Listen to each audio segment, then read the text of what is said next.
Guys, I'm actually under the bridge, under the second Niger bridge. This is a tunnel under the second Niger bridge. A long tunnel started from Delta section to Onitsha section. This is a staircase. I don't know where it leads to. And Julius Berger did a perfect work here. This is a masterpiece. This is another staircase. Okay, let's go up to see how the place is. I actually came here with my friends to inspect to know how the place is. Okay, from here now you can link up to. Okay, this is the toll gates. This is the toll gate actually. You can come up at the toll gate on top of the bridge. There. Okay, you can see other toll gates here. Okay, let's go down. Hey, man, this is scary. No, just take your time. Take your time.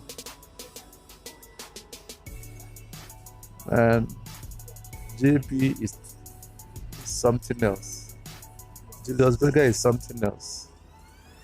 He did a perfect job here. Top notch. Top notch.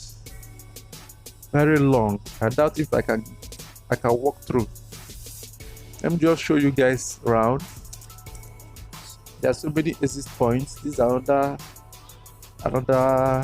staircase. This is another one. From what I was told, here's supposed to be, from the original design, there's supposed to be rail line for train under the second Niger bridge.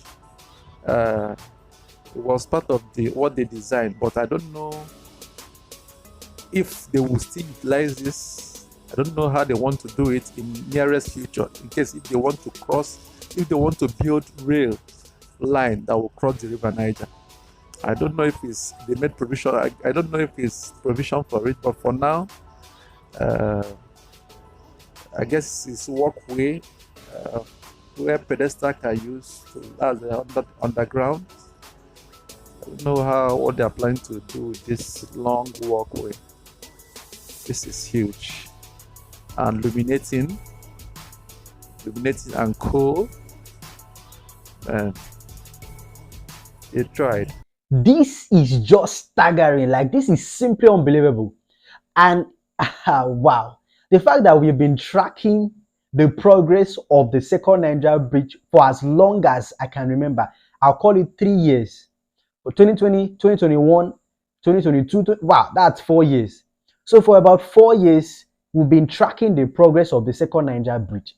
And I never heard that there was an underground train tunnel being constructed by Julius Berger.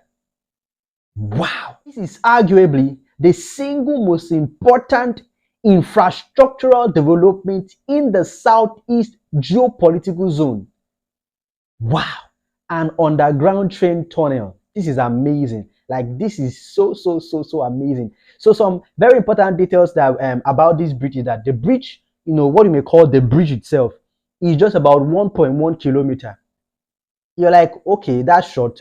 Why use over 4 years to erect 1.1 kilometer bridge? What made people don't know that this project was not just about the construction of the overhead bridge that spans across the width of the Niger River. Okay, that there was an over 10-kilometer road that was being built, and we have a number of interchanges that were also being constructed to serve this bridge.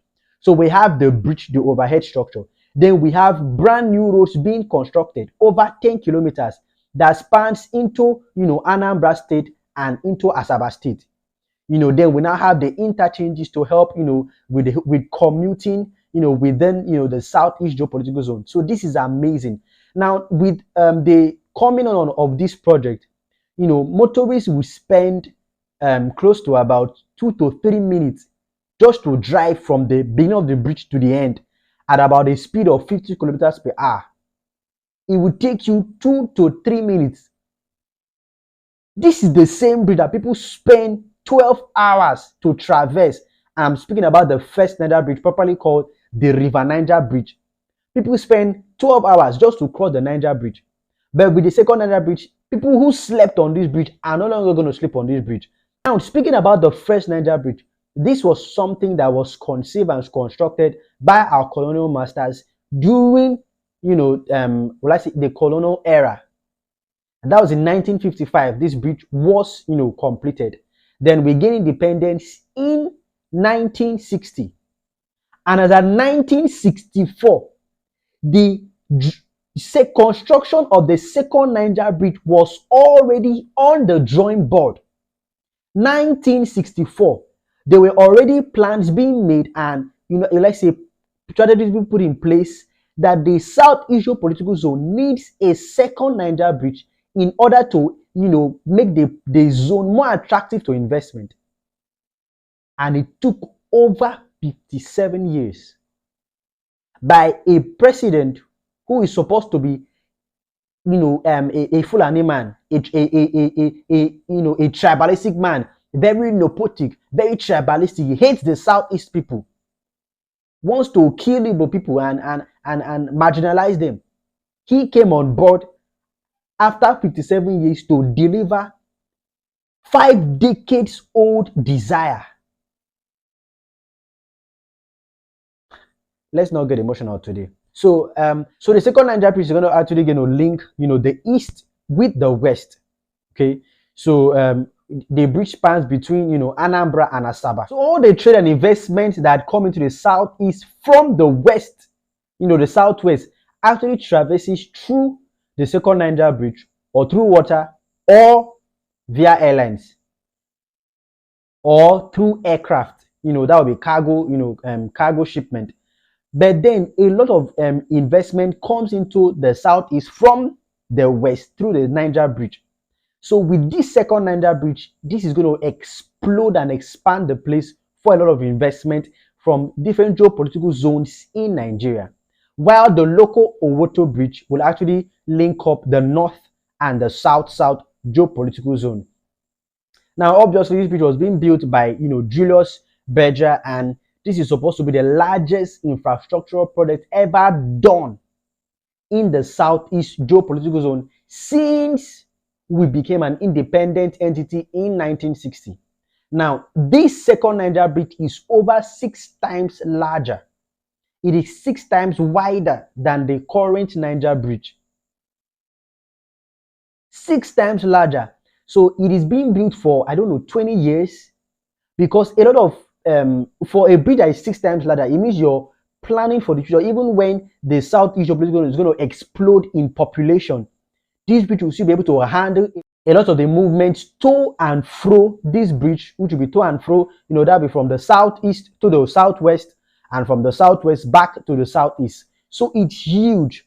Now, if you're going to consider investment opportunities which have already begun, such as the Enugu International Airport, we have the Ebonyi State International Airport, we have the Anambra International Airport, we have the Onitsha River Port, we have the Imo State, Imo River, that's Oguta Lake dredging, that will dredge it down to the Atlantic Ocean. We even have the Abia State International Market. We have a lot of the international market and some key federal government infrastructural projects that are being situated in the southeast in order to explore the enormous economic potential that have been landlocked or trapped in the southeast geopolitical zone. So key infrastructures are being put in place to make the southeast to become the Taiwan of Nigeria, and it's really going to become that.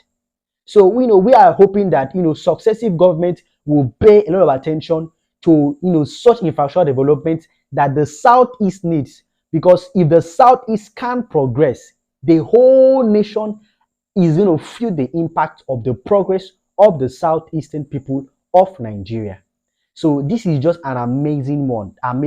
Kudos to Julius Berger. Kudos to President Muhammadu Buhari and the Federal Minister of Works and Housing, the person of Mr. Babatunde Fashola, and all those who have put in the work to ensure that this bridge was constructed and commissioned for the people of Southeast geopolitical zone in Nigeria. So we're going to end it here for this video. It's a very, very, concise and straight to the point video. Do well to like, to comment, and share your thoughts with us in the comment section. Please do well to follow us on WhatsApp, follow us on Facebook, follow us on Twitter, and follow us on Instagram at Idikan Ubud. And until we see again, Godspeed.